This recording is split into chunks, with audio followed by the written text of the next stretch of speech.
welcome back to another great episode of Dialogue. I'm super excited because this season of Dialogue, we featured some bloggers, and today I have the amazing Jacque of all trades, Jacque Amadi.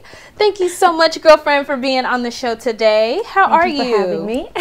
I'm good. How are you? I'm good. I just love your energy. You are beautiful, bright. You look amazing. Thank you look so good. Thank you. All right. So you are a amazing blogger. Like seriously. I've been looking at some of your work and seeing all the cool things that you do. But tell us a little bit more about how you got into this world of blogging. Okay. So this is a long story. So get ready. All right, we're ready. All right. Grab popcorn. Okay, so I started when I was like 16. You know, I was always into kind of weird stuff for the kind of, you know, they expect black girls to be into certain things. And I was like, you know what, I like this other stuff. So I thought that the internet was kind of the only place that I could find like-minded people.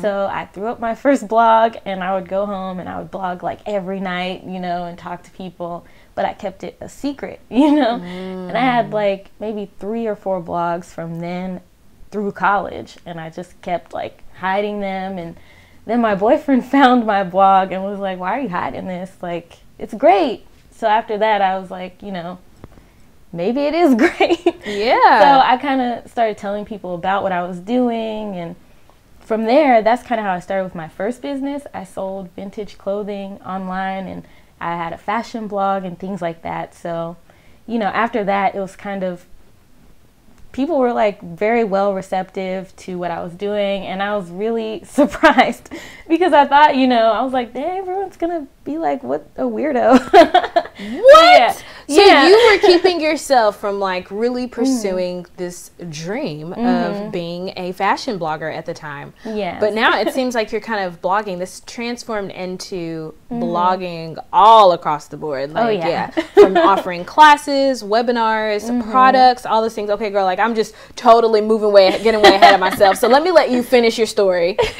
Okay, so after that, you know, I started my business, and it was doing really well, actually. And, you know, I was on my school's newspaper. I was in the local newspaper. I was doing business pitching competitions and things like that I never thought I would ever do because I'm, like, super shy. So and you were trying to hide all of these things. You were trying to hide that gift, this wonderful gift that God had placed inside of you. Oh, my goodness. Yeah, so I guess that's a lesson in not fearing, because you can't fear people. I think fear gets put in the way of our dreams, because I think that honestly the devil doesn't want you to succeed, you know. So it's like, oh, you know, fear humiliation and fear of failure and things like that, and those, you can't fear those things. So yeah, anyway. I mean, but that's a great lesson. It seems like fear is what really kept you in hiding like this amazing gift. And it seems that, you know, you didn't want to put it out there because you didn't think, maybe you thought you were going to fail, or maybe you thought that, you know what, nobody was going to listen to me, or, you know, but continue to tell us, like, okay, I know, girl, we could go on and on, but keep going. Okay, so yeah, so my business was successful, and I graduated, and I was super optimistic. I was like, I'm gonna grow my business, and, you know, I'm gonna do great things, and I'm finally out of school because I hated college. To be honest. I was like, I'm finally out. And well, I'm free. At least you were honest. Yeah, like I was like, I hate this place, but I'm out and I'm free. You know, I can grow my business, and I did. Like I hired interns, and I was making lots of sales and lots of money. Like I turned my parents' basement into like this kind of little fashion, like this fashion boutique, and I had like my camera and my backdrop and my clothes and everything like that. So. All right, so tell me, how did your parents feel? I mean, because I'm sure they were happy, they were excited, because you're Nigerian, and I'm pretty sure they're like, oh, my daughter is doing well, yeah. Well, yeah, my parents thought it was cool, you know. They were like, oh, they were impressed that I was able to sell so much and, you know, set up like, you know, a little boutique in their basement. But they were kind of like, when are you getting a real job, you know? Because whenever your parents are immigrants, and especially Nigerians, I think, they want you to be like a doctor, nurse, lawyer, engineer. So yes, those are your only options. Yeah, pretty much. It's Don't say it, blogger, musician, fashion designer, photographer. They're like, what is that? What is that? Yeah, like that's a hobby. That's not a career. So yeah, they were supportive of it, but then I still felt that kind of like, all right, so what's next? You know, like what are you gonna do next? And then I saw people on Facebook. They were working at like Amazon and Microsoft, and they were moving to like Seattle and Texas, and I was just sitting there, you know, in my parents' basement, like, oh, you know, like I'm ready for life to like the next step, you know. So I decided, let me go to Dallas. I had one friend there, and I called her up, and I was like, I want to stay with you. I'm coming down. And she was like, okay. So I packed up everything I had in my car, and I drove down with another friend, and I slept on a couch. Wow. And how long did you sleep on her couch? I was on her couch for 3 months. It was like the entire summer. Oh my God. Girl, I had to clear my throat. Wow. Yeah. So you just packed up all your bags, came to Dallas, no plan at all. Yeah. Slept, crashed on your friend's couch. And so at what point did you say, all right, I got to get myself together. I need to do this blog? Or what'd you do? How'd you get money? I didn't have any. I had, like, that's why you were crashing on your friend's couch. Yeah, like I thought I'd come here and I would immediately get a job, because I was like, I've always been a person with my head in the clouds. I was like, who wouldn't hire me? Like, I have a business, you know, I did all this and I did all that through school. Like, I made clubs and I did activities. Like, who wouldn't hire me? Yeah. So I thought I'd get a job in the first week, honestly. I was like, whatever, I'm going to go to Dallas and I'm going to be, you know, a big shot. But, you know, that didn't happen. And when it didn't happen, I was like super, super depressed. Wow. Yeah, I tried opening up my shop again, but then it's hard to do that when you're sleeping on a couch in a tiny, tiny apartment, you know, with no central air. No parents' basement, so. Yeah, like I didn't have any room. I didn't have a room, and I just was like, I can't do this. I don't know anybody here. My family's not here. My friends aren't here. And my one friend, like, when you have one friend, it's like, you know, she can't be with me all the time. Yeah. So I'd cry every night.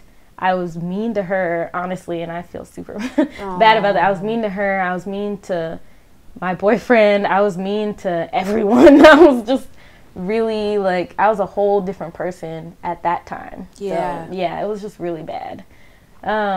Honestly, I didn't feel like a Christian. Like, I've never said I'm not a Christian, but at that time I didn't feel like a Christian, because I wasn't relying on God. I wasn't saying like, oh, let me rest in the Lord. I was just kind of like, yes, all right, I hate this. I'm going to be a mean person. And I was just... It's like your mind got the best of you. Your mind was probably in the most negative state. Your mind was thinking down. You thought down on yourself. I mean, you were in a really tough situation. Sleeping on someone's couch. You're in a land where you don't know anyone. You don't have any money. You can't really call on your parents. Because I'm sure if your parents were there, it would have been easy to be like, okay, mom, dad, I need help. Yeah. But you moved to Dallas and like, I'm not calling mom and dad for help. Yeah, that was definitely my choice. So I didn't want to ask them for anything, which I didn't. I was, you know, they would call me and like, oh, how are you? I'm fine. You know, so. Yeah, but then also I guess, you know, you didn't really depend on God. You know, I also, you know, I didn't depend on God. I wasn't praying. I wasn't going to church. I wasn't doing anything but like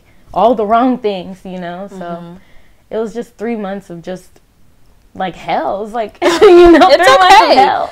You know, sometimes it's good for people to hear that, because, you know, people would look at where you are now, which we're going to definitely get to and talk about that, and they never pay attention to what you actually had to go through to get to where you are now. So I think it's important to let people know that, like, hey, I didn't just, it wasn't just me walking on rose petals or walking on gold. Like, I went through fire. Like, I went through hell to get to where I am. So now we're at 3 months, no job, still sleeping on the couch.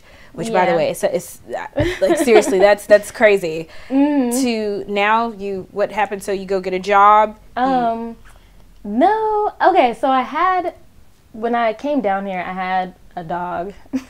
You know, I had a dog, I had a business, and I had happiness. And then, you know, I ended up having to sell my dog. I don't even want to say give away. I had to sell my dog. I had to, you know, that summer I had no air conditioning in my car. Like, it was just really, like, so it literally felt like hell. I was like, oh my God, I hate this place. But I had a job, like, I got a job at a vintage store. So I did that, and it was like part-time and whatever, but I ended up moving into an apartment with my friend who I was sleeping on her couch. So we moved together, but I was still jobless. So, but then I decided, you know, I was like, I'm just going to change my mindset. Like, if nothing's changing, let me at least change how I'm thinking and feeling. Right. So, yeah, that's when I started going to church. You know, I was like, I'm going to pray. I'm going to be more positive. And I'm going to quit being mean to everyone because it's not fair to them. So after that, that's when I got calls for jobs and like interviews and things like that. Yeah. And then I ended up getting a job on my birthday. So I was like, yay, God gave me a gift. God gave you a gift on that birthday. On the birthday. Yes. I was like, oh, this is perfect. Like, this is meant for me. I was like, oh, thank you, God. Like, I'm sorry for those 3 months that I was being stupid. You know? So, yeah. I was mean to the world. I was mean to everyone and I was just being dumb. But, you know, I'm back. But, yeah, I got the job and I decided, I know this is like the longest answer in history, you know, but it's okay because the good thing is as you're saying it, you're telling us a story. And that's really the whole point, is for people to really understand like how you got to where you are. I mean, we got the good stuff coming, but I mean, this is all good stuff. So, all right, but continue. Okay, so I started my job in January. So I was like, new year, let me, you know, start a new vlog and just be new, totally anew. I was like, you know, God has redeemed me, you know, because at that point, I was starting to feel like I didn't deserve anything. So I was like, okay, God must love me if he gave me this. So I was like super happy, you know, because for a long time I was like, God hates me. But then I was like, okay, God loves me. So, you know, I'm going to start everything fresh. You know, I'm going to, you know, apologize for being rude and mean. I'm going to, you know, start my job and life is going to turn around, and I'm starting a new blog and I'm going to teach people and stuff like that. So, yeah, I started my job and I started working, and then at first I loved it. I was like, okay, you know, I can do this. And then quickly it just turned into, I hate this. So that job that God had just blessed you with and you thought was just the amazing birthday gift, you now hate the job. Yes, I hated it. Like, I used to wake up early and I would get dressed and I would, you know, and you didn't even have to dress up there, but I would be the one person like super dressed up because I was like, I love being here. Like God gave me this job. Yes, like so I used to like dance in my seat. I'm not even exaggerating. Like I used to, you know, listen to Stevie Wonder and just dance in my seat because I was like, I have a job. Like this is what I'm supposed to have, and you know, so. And that quickly changed. Yeah, that changed. I was like, wait a minute, I don't like politics. Even though they weren't like it wasn't as bad as I know other places could be. You know, I know that this job was more lax and it was a good job, but something just didn't feel right. Like I just felt like I didn't belong there, or I wasn't supposed to be there, or I wasn't being properly utilized, kind of. Like you really wanted to use your gifts. And so now, I guess now, like, you're kind of at this point where you're sitting down every day, you're clocking in, and you're like, okay, well, I have this blog, and here's this blog that could use so much of my attention, and I can profit from that. So, of course, if you're sitting at work, you're thinking to yourself like, God, thank you, but I know I prayed for this, and I know I thought this was a gift, or maybe it was a gift, but God, can you teach me how to use my gifts to give the world? And that maybe that wasn't just in the corporate world, or maybe a 9-to-5 for you. So at what point did you finally decide that, you know what, this isn't for me? I think, when was it? It was sometime in the summer. You know, I'd been calling my parents every day, like, I hate this, but I feel guilty. You know, I should like this. I need to change my attitude. But no matter what, I just couldn't shake it. And then I was telling my boyfriend, I was like, I hate this, you know. And his dad actually told me, maybe God is making you uncomfortable for a reason. You know, like maybe you're not supposed to just settle and be there. Like maybe you're supposed to do more. So I definitely took that as a sign. And so I was like, you know, deuces. Like, I just, so I put in my notice and I left because I just felt like I wasn't supposed to be there anymore, you know, and that was confirmation for me, you know, to stop feeling guilty. And if I'm not supposed to be there anymore, because God can give you a gift, but then also it's not forever. Like, that doesn't mean I'm supposed to be there forever. So, yeah, that's when I decided I didn't have any savings. I honestly was only making $1,500 a month for my blog at that time. And I was just like, I'm just gonna step out on faith, you know. So you were making $1,500 a month from your blog, plus you had your 9 to 5. All right, and so at this point, like, I love the point that you just made, which is God, He will give us gifts, but it's only for a certain season, you know. So like, maybe, I guess sometimes like people will get a job, and sometimes they feel like, you know, it's just, I'm meant to be here forever. Like, maybe I'm just supposed to be here forever. But for you, it was, okay, God, I've been doing this here. I got a little bit of money. Thank you. But now it's time for me to really, like, change my mindset, shift, and start making more than $1,500 a month with my blog. All right. So now this is the juicy stuff, because even I want to know how to do this, where I can at least get to the point where I'm making $1,500 a month from my blog, or even if not more.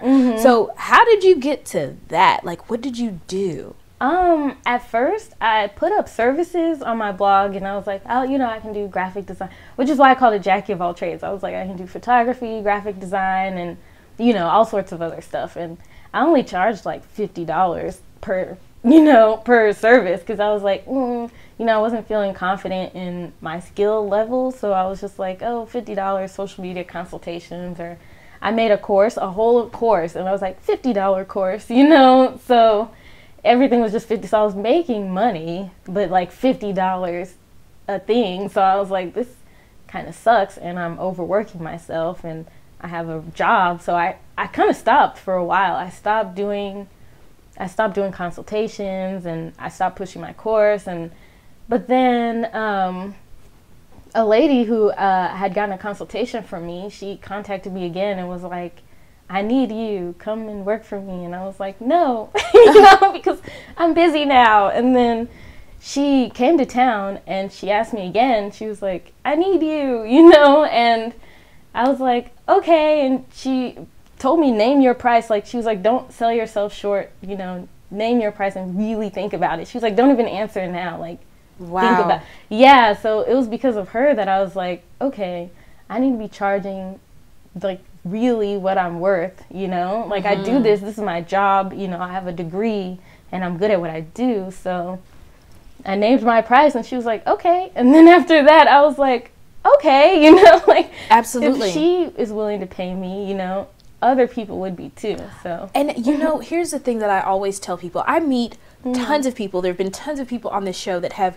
great gifts. But what I always tell them is, when they tell me their stories and share their stories with all of us, it's always that one person in their lives who said, you know what, I'm not one of the users in your life. I'm not someone who's just trying to mooch off of you and get every single bit of your gift, because you get tired when you surround yourself with people like that. But when you get someone in your life who comes to you and says, look, I'm going to pay you what you truly deserve, and you really need, this is going to help you understand your value and your worth. And then from that moment, like, everything just changes for you, because now you're like, wait a minute, my gift is so much more than what I've been putting out there. And so it's great that you finally realized that and had someone that was such a blessing to come and tell you, think about it. I'm not just going to use you. Like, think about it for real, and I'll pay you what you're worth. That's so amazing. That's awesome. Yeah, she's really the best. Like, I love her. She's still my client. I was just about to say, she's still your client. Well, shout out to that client. We love you. Thank you. All right, so now, where are you at now? So now here you are, you're not working a full-time job. God has blessed you so much to where you are making so much from your blog, to the point where, like, I think you were at $1,500 a month. Just last month, you made a little over $4,000, I believe. Oh, it was like $3,500. $3,500. But this month I'll make $4,000-ish, because it just keeps, you know, increasing from then. So, wow. Yeah. So tell us, okay, so now what are you doing? And we're going to offer something to everyone, of course, on the show, which I'm really excited about that. Thank you so much for doing that, Jackie. So what are like some free giveaways that you can give us on how can we just make a little bit of money? Like, seriously, like, and using our gifts. Okay, so when it comes to blogging, I think people think they're going to make money with sponsored posts and advertising, but seeing as I just started my blog in January, nobody was checking for me. You know what I mean? Like, I had no traffic, so it's like, how could I make money on ads? I think with my ads, I make maybe like $2 a month, you know, with Google ads. So to monetize early on when you don't have that foot traffic yet, it's really important to kind of make yourself the expert. Like, at the time, I blogged a lot about social media. I blogged about like improving your online presence and things like that, and people found it useful. You know, they would do what I said, and then what I said would happen, you know. And so, I think the cool, like, I follow you on Instagram, and I see you don't have like over 1 million followers, and that's what a lot of people don't realize is they think they try to like, oh, I mean, it helps to have a large following, but you don't have to have a large following. How many followers do you have on Instagram? I think it's like 1,300. You have 1,300 followers, but you're making close to $4,000 a month. Like, that's, I feel like people need to hear that like, you don't need 1 million followers to make money from your blog, like in your social media outlets. Okay, so that's good. So we should perfect. You said we need to like make yourself the expert. Make ourselves the experts. If you're doing fashion, make yourself a fashion expert. Like, teach people how to style a tulle skirt, or teach people how to wear red pumps, or, you know, teach people something and position yourself as the expert in whatever it is. Girl, that is so good. Teach people and make yourself as the expert. Girl, I am having mental notes over it. This is good. This is good. Okay, so what else? What else?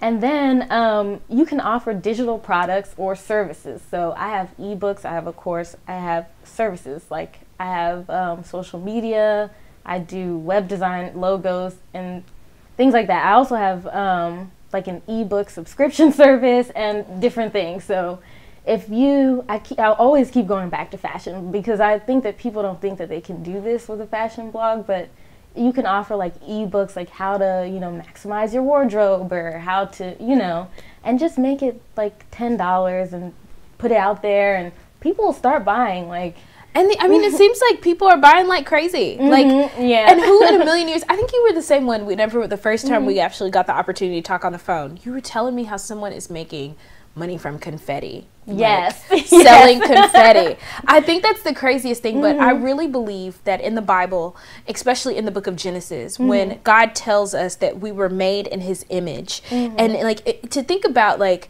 being made in God's image, and to think that that is a God who created the universe. This is God who said, look, I'm a creator, therefore you're a creator, and if I can create something like the universe, you can use every gift within you to create something amazing and powerful that you can profit from, because he gave us the instruction to be fruitful and to multiply, and that's in all things. So I see, like, I'm always so intrigued by people who can literally take something so small and make it into something amazing and beautiful and wonderful. So girl, I'm sorry, I'm just ruining your tips.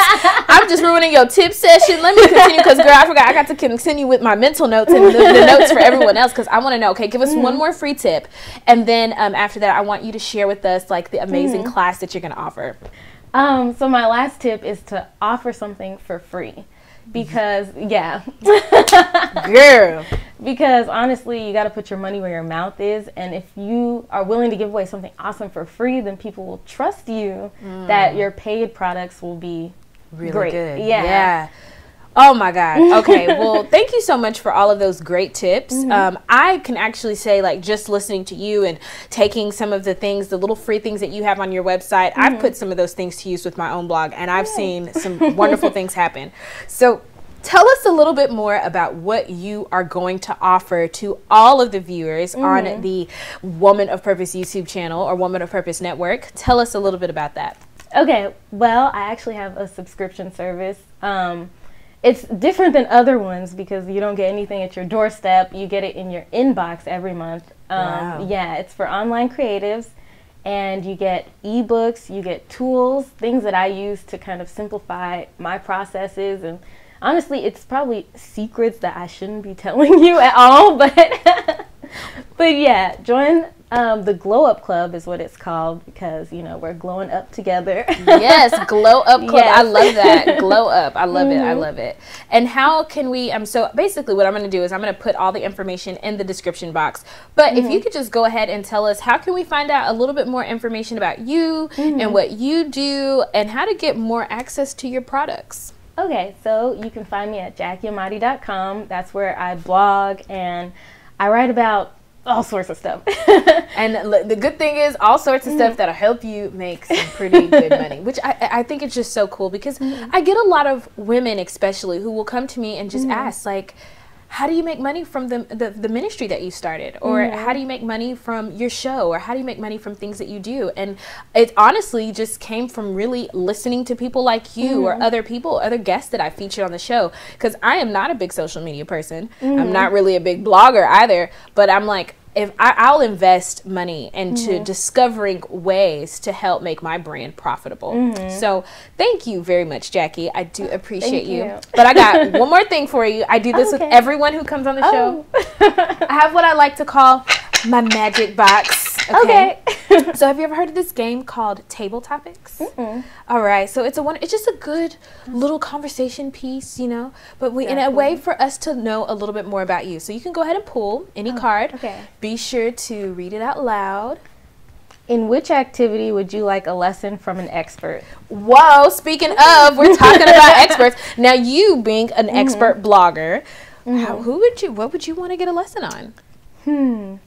I would like to talk to an accountant. Trying to get that money right. Yes. Yes. Which, by the way, we do have a lot of women who send in emails to me on like, hey, you know what? I need to get a lesson on that. And I'm a strong believer in having financial advisors, so I'll have to connect you to mine. Oh, yes. Yes. But you're like, yes. That might have to be another topic for the show of dialogue.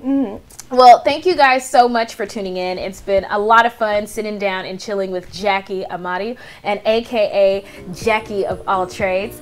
Thank you once again for tuning in. Until next time.